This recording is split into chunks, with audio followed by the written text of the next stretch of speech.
nakakatanggap po sila ng tulong mula dun sa National Police Authority po ng Pilipinas.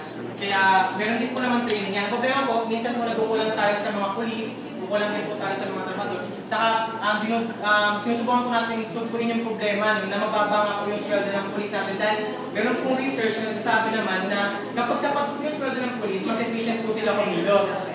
So yun po yung isang bahagi naman sa kapulisan. Yung sa CCTV po naman, kasi ito po ay napatunayan na ng media. Nakikita po natin lagi po na naka-cover po ito no, sa media, sa TV po ngayon. Napatunayan na rin po, dahil nalapsigado ko, nanonood yung TV, napatunayan na effective din po itong panlaban ng krimen at napapadali din po yung pagkilala.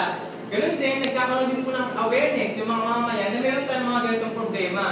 Kaya kung meron man silang, kung may nakita man sila sa TV na pamamaraan kung paano ba sinumbong ito, hindi na po sila magdadalawang isip na magsumbong sa polis dahil meron na nakagawa nito. Nakita nila kung paano. Natututo din po yung mga mamamayan sa pamamagitan ng mga CCTV na ito at sa coverage din ng mga krimen na ito.